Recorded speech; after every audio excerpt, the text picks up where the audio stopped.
Olá, tudo bem? Está começando agora o Resenha Podcast, o novo programa da TV Câmara Taubaté. E aqui nós vamos receber autoridades e especialistas para tratar de temas pesados em forma de resenha. E hoje eu recebo aqui na nossa bancada o vereador e presidente da Câmara de Taubaté, Alberto Barreto, e também a vereadora Elisa, representa Taubaté. Obrigada por aceitarem o convite e sejam muito bem-vindos ao Resenha Podcast. Muito obrigada, estou muito feliz pelo convite. Obrigada. Bom, obrigado. Esse é um programa que a gente já estava desenhando desde o começo aqui, principalmente da minha gestão como presidente, né? Nós gostaríamos de ter esse espaço de debate, né, entre vereadores, entre pessoas aí de vários assuntos. E esse aqui é o primeiro, né? Que a gente está aí gravando e vamos aí seguir em frente. Isso mesmo. Acho que vai ser uma oportunidade da gente conhecer melhor também os vereadores. E pensando nisso, a minha primeira pergunta já é um pouco sobre quem são vocês. Como que a política entrou na vida de vocês? Quem vocês eram antes de serem a vereadora Elisa e o vereador Alberto? Primeiras damas. Bom, eu era Elisa, brincava aqui um pouquinho, né? Eu gosto de ser só Elisa. Filha mais velha de uma família de 3 irmãs, 3 mulheres. Professora.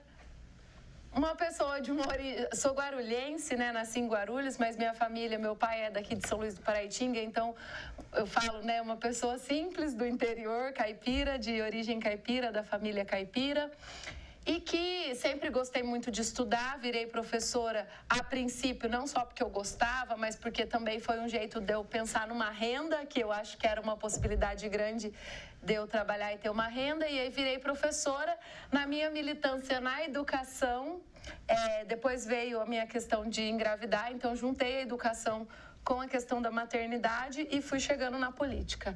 Mas a Elisa é essa pessoa que está sempre dando risada, que o povo fala que é isso, que ela só mostra os dentes. Meu pai sempre falava para mim que eu achava que todo mundo era dentista desde pequena. Gosto de cantar, gosto de montar quebra-cabeça, gosto de gente, gosto muito de gente. E vou para os convites, assim, que as pessoas chamam. Eu falo, se não quer que eu vá, não me convida, porque eu sempre vou. Quase sempre. Essa sou eu. Acho que falei quem eu sou. Então, entrar na política foi um convite? Entrar na política foi... eu acho que foi uma provocação interna, assim, provocação minha comigo mesma, depois das eleições de 2018, da polarização, esse foi meu start maior para a política. Depois das eleições de 2018, que era polarização, era só lá do A, lá do B, não se conversam.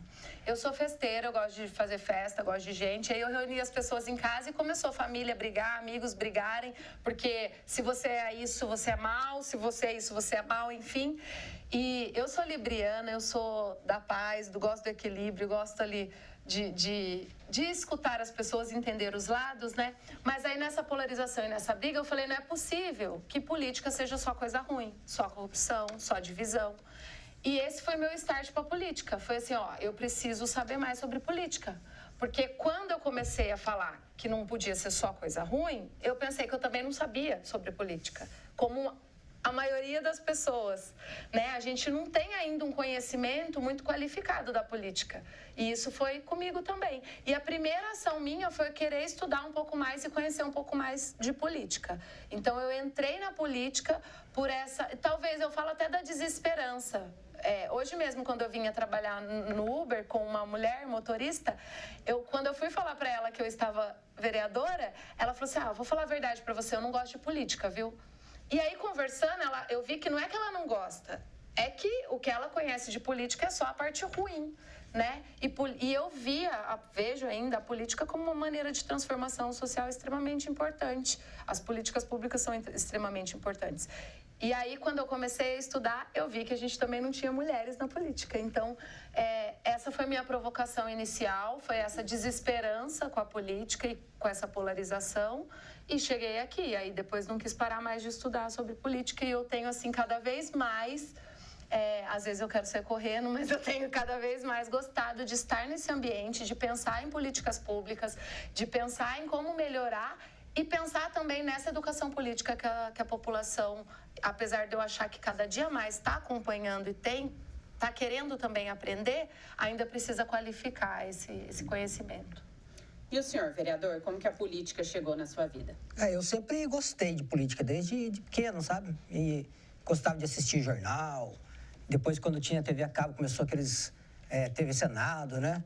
A TV STF. Ficava lá em casa assistindo, muitas vezes, um julgamento do STF, né? Às vezes sem entender nada daquele juridiquês dele, né, vereador? Que é tão difícil, né? Mas gostava muito disso e acompanhava muito. De vez em quando passava aqui, entrava aqui na Câmara, entrava para assistir uma sessão e tal. Sempre gostei. Em 2013, quando começou as manifestações de rua, né? Em 2013, aquilo despertou de uma maneira mais forte, mais atuação como cidadão mesmo, né? A gente saía nas ruas, se manifestava, mas também não concordava muitas vezes com a forma, os modos como eram feitas aquelas manifestações, né? Eu lembro até um dia que a gente estava numa manifestação, foi a primeira vez que fecharam a Dutra, em 2013, aí um rapaz falou assim, não, falaram que a polícia está vindo para cá, a tropa de choque, tirar a gente, vamos lá para a cidade, vamos quebrar tudo. Eu falei, mas quebrar tudo por quê? Né? Eu falei, se você está com raiva, começa quebrando o que é seu. Não quebrando o que é dos outros, assim? Até porque o que não é de ninguém é de todo mundo, né? Falei para ele. Daí eu peguei e falei assim, então fala onde está seu carro, nós já começa quebrando ele, né? Porque quem está com raiva é você, né? E não os outros que não tem nada a ver com isso. Então a gente via que muito daquilo ali tinha muitas pessoas desesperançosas com a política, mas que agiam de maneira errada para resolver o problema. Não é você quebrando as coisas que você vai resolver os problemas, não é assim? Na política. Mas a gente continuou participando ali das manifestações naquele período, né? E a gente vinha meio que desorganizado as pessoas, né? Então, sempre tinha alguém que estava organizando a manifestação, mas não tinha um grupo específico, né? Em 2017, a gente criou um grupo em Taubaté chamado Conservadores Taubaté, né? Que a gente já, primeiro, começou com Direita Taubaté, só que a direita é um espectro amplo da direita, né? Tem várias vertentes políticas dentro da direita. E daí, em 2017, a gente resolveu, não, vamos fazer o Conservadores Taubaté, porque a gente se define como conservador dentro da política, né? Que é o que somos. E esse grupo tinha 3 princípios ali, que um deles era participar das manifestações de rua e organizar as manifestações de rua, o outro que era participar de todas as sessões da Câmara, então esse grupo começou a participar toda terça-feira na sessão, acompanhando, e depois, uma outra finalidade desse grupo era o quê? Um curso de formação de pensamento político e conservadorismo. Explicar para as pessoas o que é o pensamento conservador dentro da política, né? E esse trabalho, né, de 2017 até 2020, levou a gente a entender, acompanhando a sessão da Câmara, que a gente não tinha um vereador dentro da Câmara que pensava como a gente, que representava esse pensamento conservador. Então, deste grupo decidiu, então, que a gente sairia candidato, né, para que a gente conseguisse eleger alguém que representasse a gente. Porque a política é exatamente isso, né? Política chama-se partido, porque é uma parte da sociedade, né? Então, você vai representar uma parcela da sociedade, tem um pensamento político, né? E é isso que às vezes as pessoas também não entendem, né? Ele acha que eu tenho que votar conforme ele quer. E não, eu estou votando conforme aquela parcela da sociedade, né? Então, tá eu e a vereadora Elisa aqui, que representamos parcelas da sociedade que pensam diferente a maneira de como deve ser feita a política. Muitas vezes queremos chegar no mesmo objetivo, só que por caminhos diferentes, né? Muitas vezes a direita pensa mais que esse caminho objetivo deve ser atingido através de uma iniciativa privada e não através do Estado, né? E às vezes as pessoas acham que deve ser o Estado que deve promover aquilo. Então, essas divergências de como chegar, muitas vezes, né? E a gente aqui, né, vereadora, nesse trabalho aqui desses 2 anos e 8 meses juntos aqui, a gente muitas vezes parece que é divergente, mas às vezes converge muito mais, né? Entendeu? Então, foi isso que me trouxe, né? Para a política. E aí, em 2020, graças a Deus, primeira vez sendo candidato, fui eleito, né, como a vereadora Elisa também aí pela primeira vez, que é difícil, né? Muitas vezes as pessoas tentam várias vezes até conseguir a primeira eleição, né? Nós somos privilegiados aqui, né, vereadora? Com certeza. Agora, vocês dois falaram na participação das pessoas, nessa movimentação da população mesmo. Com relação a grupos de Facebook, na internet, no próprio WhatsApp, hoje a gente percebe que as pessoas estão se movimentando bem mais. Vocês acompanham esses grupos? Como que é? Vocês são impactados por todas aquelas mensagens que o pessoal coloca, posta na internet, muitas vezes sobre vocês? Olha, Isso é muito delicado, porque eu gostaria até de responder mais algumas mensagens. E aí a gente entra até numa conversa que a gente estava fazendo um pouco antes, que é essa questão de como a população... que a população está participando mais, e eu acho isso é muito bacana. Mas, às vezes, de uma forma um pouco equivocada, porque eu sinto, principalmente nas redes sociais, que elas são muito abertas, né? Que a gente é, às vezes, muito atacado, mas a pessoa não sabe direito como que o que ela está atacando. E a gente, assim, gostaria de falar, de evidenciar aquela situação. Só que quando você começa a evidenciar, tem pessoas que não estão abertas para escutar. E aí não quer entender, quer só combater.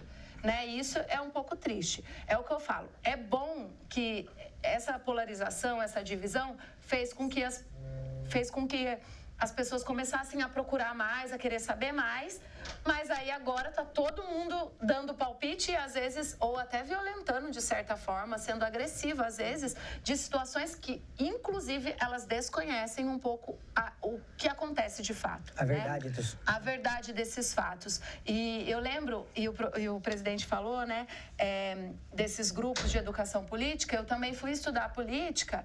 E eu sou do Renova BR, né, que é uma escola de democracia que dá cursos para pessoas comuns que querem ser candidatas, tal, enfim. E aí, lá, eu tive uma aula que falava muito de realpolitik, que é quando você chega aqui e vê o que é mesmo.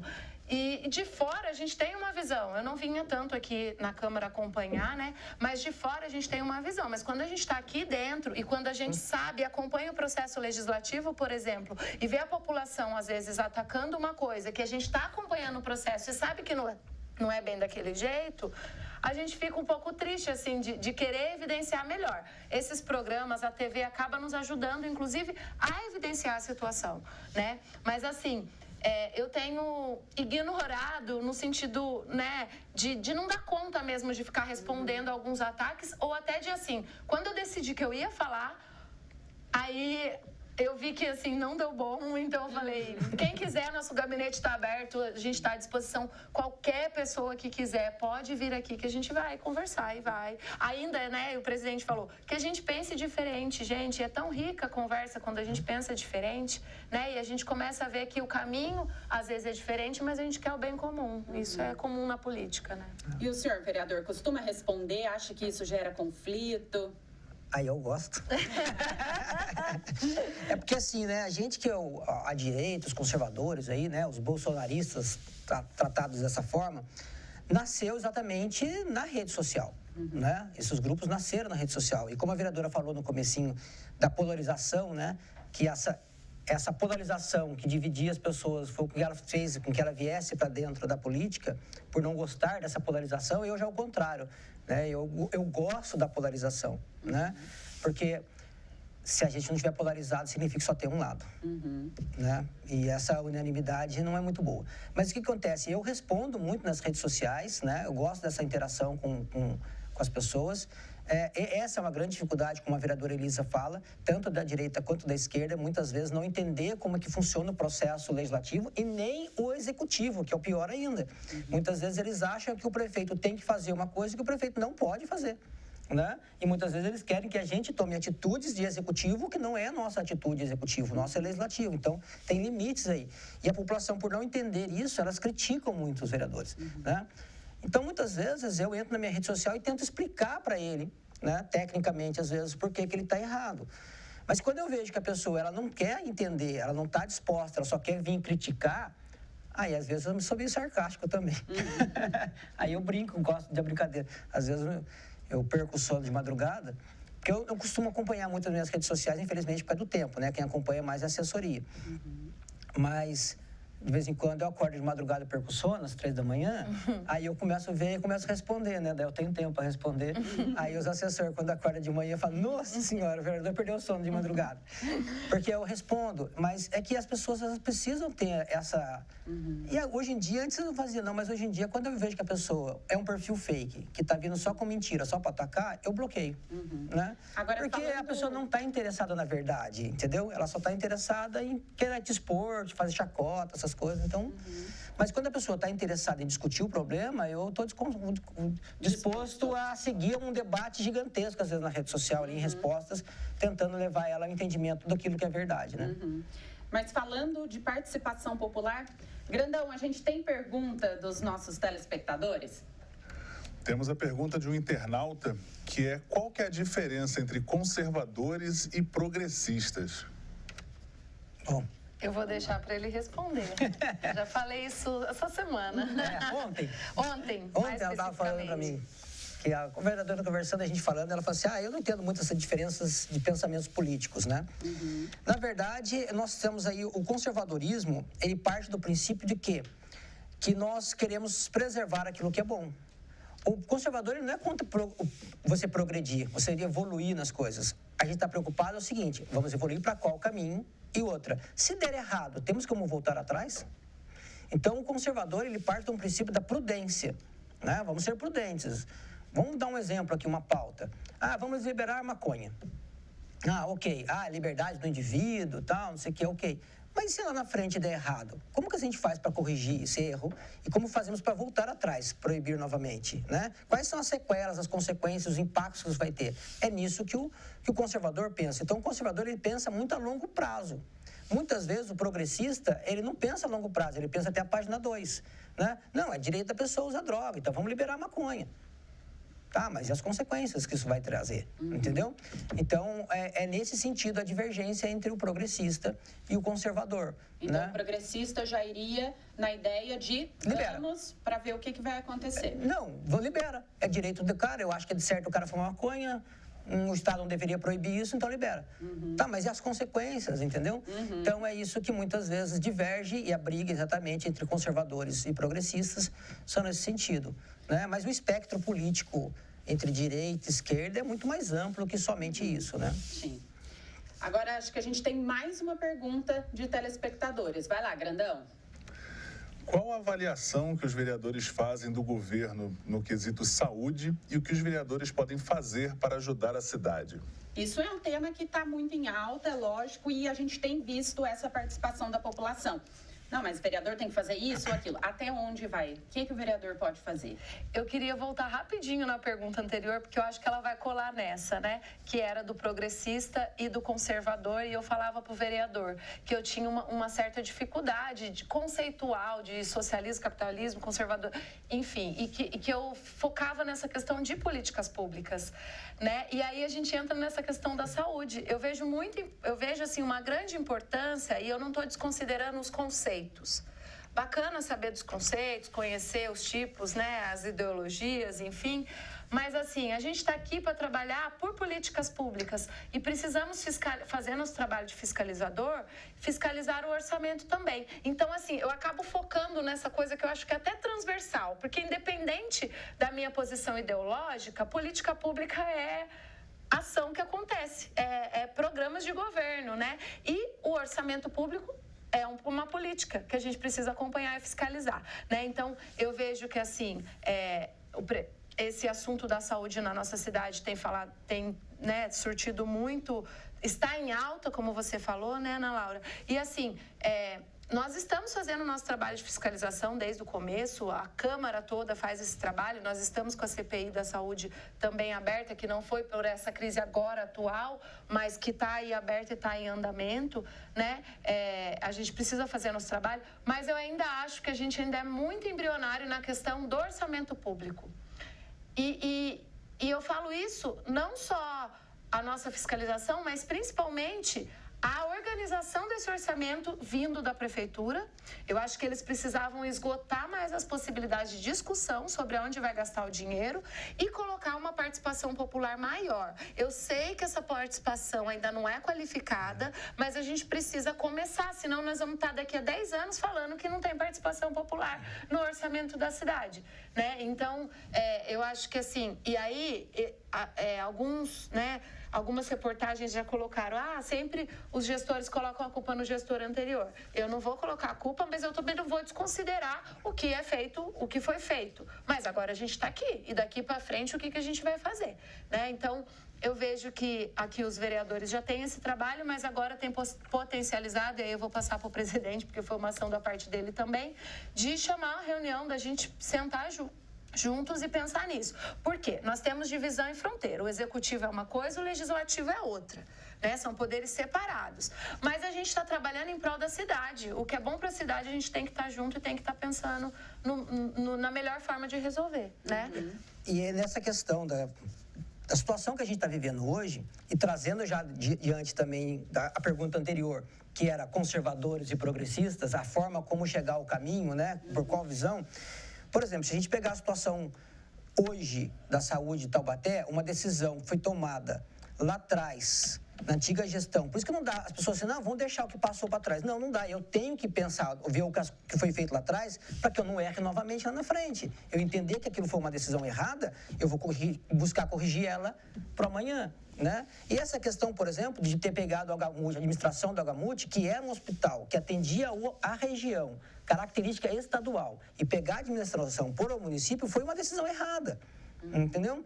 Que trouxe um problema que a gente está vivendo hoje, né? Da saúde de Taubaté. Tá? Então, muitas vezes, é exatamente isso. O gestor, na hora dele tomar a decisão, ele é mais Estado ou menos Estado? Mais iniciativa privada ou menos iniciativa privada?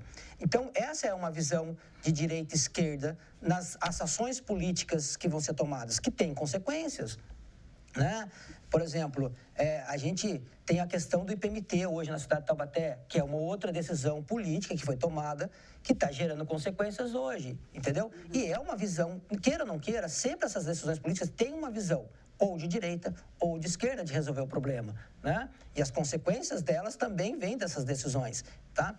Então, eu entendo que a gente, como chamou os vários vereadores, né, na reunião de segunda-feira, que eu como presidente chamei essa reunião, para a gente discutir essa questão, buscar as informações, para que a gente agora, na hora de tomar, sabendo o que foi tomado de decisão errada e qual a consequência que teve, daqui para frente, quais serão as decisões que serão tomadas. E pode ter certeza que nessas discussões de como solucionar o problema, vão ter visões antagônicas da solução, né? Seja uma visão mais conservadora, né, mais liberal econômica, ou então uma decisão mais progressista, mais pró-Estado e por aí vai. Então, Essa reunião que aconteceu na segunda-feira, ela repercutiu muito na sociedade, foi uma ação muito positiva, porque reuniu todo mundo, e isso é o bacana, independente de partido, de posicionamento político, nesse momento, para discutir crise financeira. Mas foi definido alguma linha, alguma área de atuação, um próximo passo? O que vocês vão fazer agora? O próximo passo é o quê? Que a Secretaria de Finanças apresente para a gente quais são os projetos, as propostas que eles estão traçando para quitar essa dívida, para acertar esse problema. Nós reduzimos isso aqui, reduzimos esse contrato, economizamos X aqui, e agora a gente está conseguindo pagar essas dívidas com essa economia. Eles precisam mostrar isso para a gente, né? Porque senão a gente, vereador, um recebe uma informação, outro recebe outra, fica picado, a população também fica desinformada, porque a prefeitura não comunica bem, isso aí já é um problema desde o começo do governo, o problema de falta de comunicação. Por exemplo, eu estive na terça-feira de manhã, numa entrevista junto com o prefeito Saúde na Rádio 99, e ele lá falou que dos não sei quantos cargos que foi criados aí, 62 cargos estão desocupados. Isso é uma informação importante. A gente não sabia disso. Eu falei, mas eu não estou sabendo disso. A vereadora Elisa, eu acho que estava sabendo agora disso aí. Que 62 cargos não estão ocupados, né? Cargo de livre nomeação. É uma informação importante, mas ele precisa falar, beleza, esses cargos não nomeados, quanto gerou de economia para a cidade e o que está sendo feito com esse recurso, né? Então, é isso que a gente precisa buscar agora, que a Secretaria de Finanças mostre para a gente como que está sendo esse planejamento, quais serão os próximos meses, quais ações dos próximos meses, e no final do ano a gente vai estar quitado tudo isso aqui, né? Ou vamos conseguir quitar só isso aqui ainda vai continuar para ser quitado. A primeira coisa é isso, por quê? Os vereadores informados, cada um informa a sua base, a sua rede social, né? E aí chega na população. Então, entendeu? Transparência e diálogo são palavras-chave. É fundamental isso aí, né? Isso é uma coisa que a gente briga muito, né, vereadora? Para essa questão da transparência, né? Tanto que muitos projetos de lei nessa casa, durante esse período aqui dessa legislatura, foram trabalhando na transparência, né? Muitos vereadores reclamando da questão de emendas também, entendeu? Porque um deputado, às vezes, manda emenda para a cidade, mas a população ouve dizer, mas não sabe se chegou, tá? E foi um projeto nessa casa, meu e do vereador Dentinho, que trata exatamente, que no portal da transparência tem que estar emendas parlamentares. Então, a população vai entrar, vai clicar, vai saber todos os deputados, senadores que mandaram, né, emendas para a cidade de Taubaté, aonde foi utilizado o recurso. Isso é uma questão de transparência para a população. Né? Então, é fundamental. Então, a prefeitura precisa trabalhar com essa transparência, porque muitas vezes, sabe, a prefeitura está fazendo alguma ação positiva, só não está chegando na população.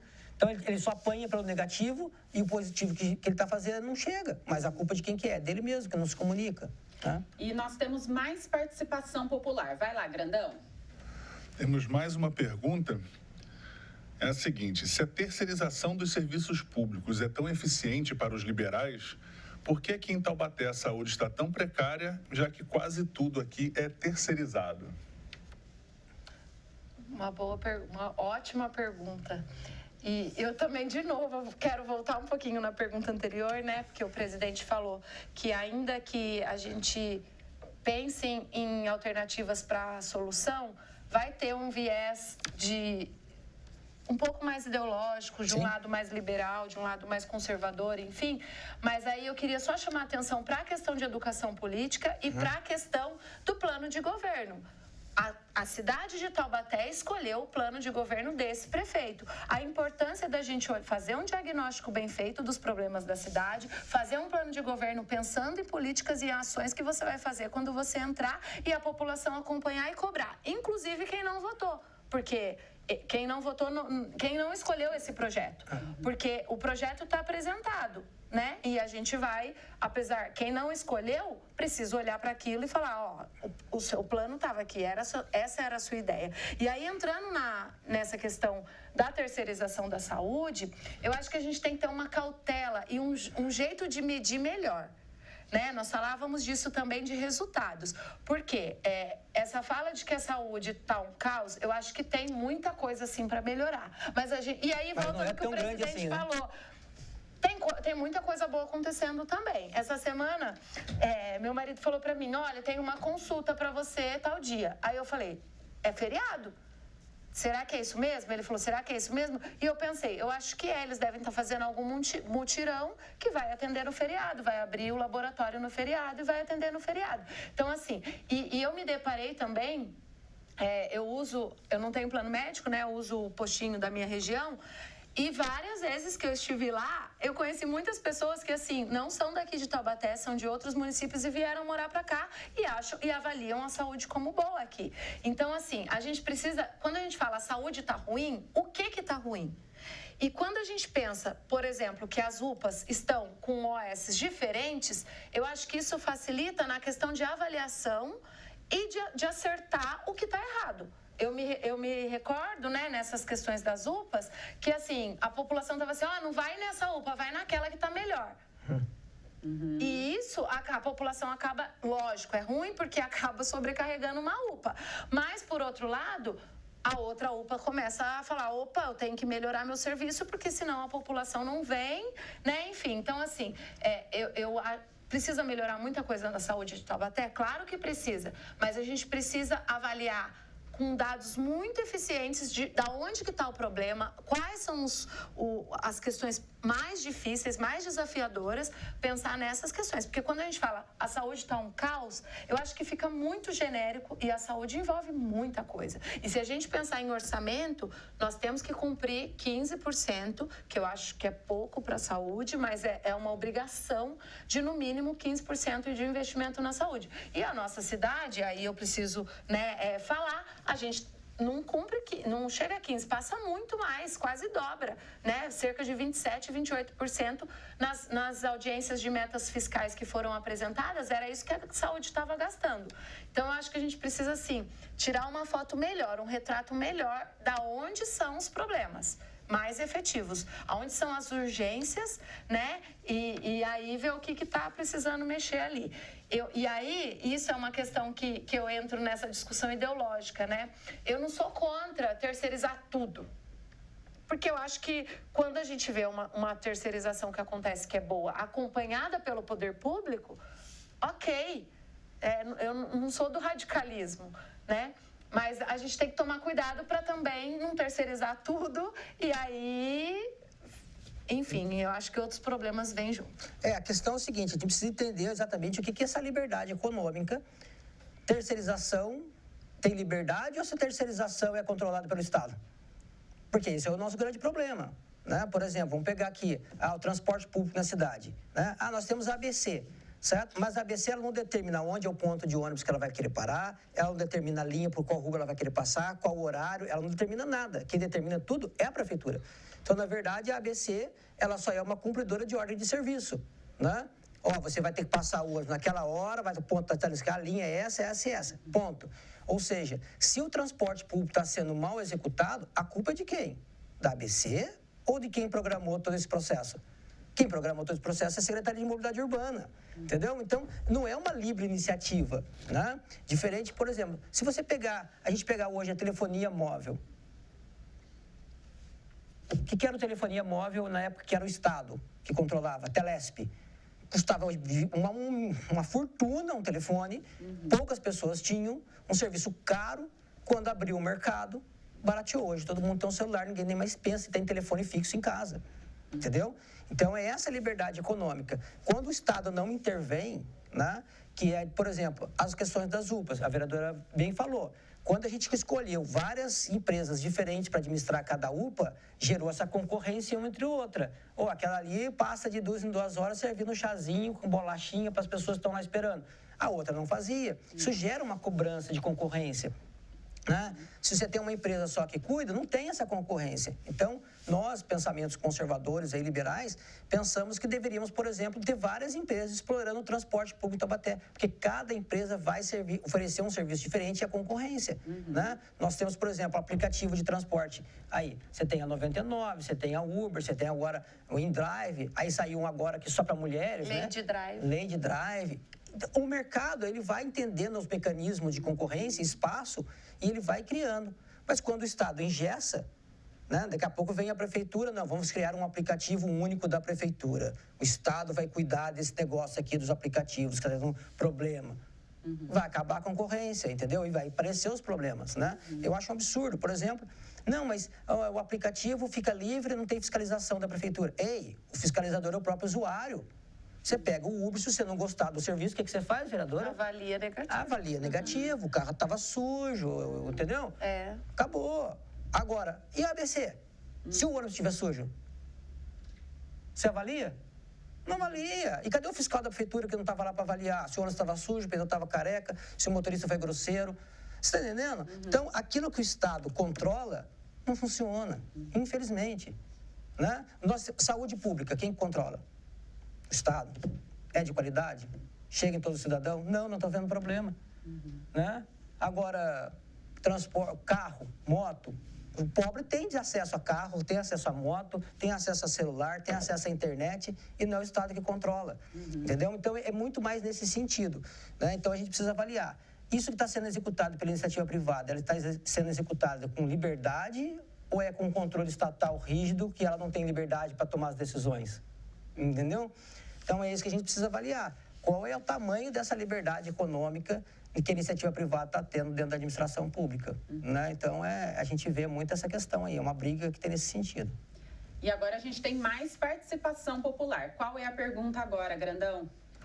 É uma pergunta direcionada para a vereadora. A vereadora defende ainda os mandatos coletivos e como vocês decidem os assuntos polêmicos, por votação dentro do coletivo? Muito bacana essa pergunta, desafiadora mesmo. Bom, os mandatos coletivos, eles surgiram numa crise de representatividade da política, né? E isso é uma coisa que não é a Elisa que está falando, não são os mandatos coletivos que estão falando, gente, é só ver as fotos da política, né? E aí a gente entra numa discussão mais profunda, mas quando a gente vê as fotos, a gente não vê mulheres, a gente costuma ver homens brancos mais velhos, né? Nas fotos antigas, né? Da política. Agora tem mudado um pouquinho. Enfim, e aí os mandatos coletivos vêm nessa crise de representatividade, que é muito bacana, o presidente falou isso no começo, né? O grupo dele não se via representado aqui dentro, não via um representante de fato daquele grupo, né? E os mandatos coletivos vêm nessa ideia, né? De trazer para os parlamentos pessoas que não costumavam estar nesses locais. Porém, a insegurança jurídica de mandatos coletivos, a gente não tem ainda uma legislação específica, isso dificulta. Isso é uma questão, assim, muito desafiadora, né? Então, assim, Elisa, você defende os mandatos coletivos? Eu acho que é uma iniciativa super bacana, mas eu acho que a insegurança jurídica prejudica muito. Então, assim, eu defendo, mas eu gostaria de batalhar muito mais para que tivesse logo a legislação para que isso não fosse um empecilho a mais, né? Porque o mandato coletivo, mais de 2, 3 pessoas, 4, no nosso caso somos 3, eu acho que ainda não é tão desafiador como outros locais que tem 4, 5, 8, 10 pessoas, né? É bacana a gente ouvir, só que são pensamentos diferentes. Eu falo bastante disso também, né? No caso do Representa Taubaté, a gente traz individualidades muito grandes dentro desse coletivo, né? Então, isso eu acho que é um fator que também é desafiador. Então, eu defendo os mandatos coletivos, e essa é uma conversa muito tranquila entre o Rafa e a Dal, mas com pautas mais parecidas possíveis, né? Então, eu até dou exemplo, por exemplo, no meu caso, né, que sou mãe, por enquanto a única mãe do Representa Taubaté, do coletivo, um coletivo só de mães, porque aí a gente consegue potência na nossa pauta de maternidade, de questões ligadas à maternidade, à primeira infância, né? Quando a gente tem essas diferenças, a gente acaba ficando um pouquinho mais fraco na nossa atuação, né? E em relação às decisões, nós 3 decidimos juntos, então, ainda que eu queira não e os 2 decidam sim, eu como porta-voz, vou trazer a voz do coletivo, não a voz da Elisa, né? Então, as decisões são tomadas todas em conjunto, tem divergência, às vezes um ou outro sai ali contrariado, mas decidimos que seria assim, e assim a gente tem feito até então. Então, eu não sou contra, eu só sugiro, né? Eu acho que é uma possibilidade bacana de pessoas que não se imaginavam na política chegar até os parlamentos, mas com pautas muito máximo parecida possível para poder ter potência na ação. Ótimo. Bom, nós já estamos chegando ao fim do nosso Resenha Podcast. Foi um prazer tê-los aqui conosco nessa inauguração, né? O nosso primeiro podcast. E espero que retornem para que a gente possa conversar mais e debater, né, esses assuntos tão pesados de forma leve, como uma resenha mesmo. Muito obrigada. Obrigado você. Obrigada. Fiquei muito feliz de estar aqui. Esse foi o nosso Resenha Podcast. Nos encontramos no próximo programa. Até mais.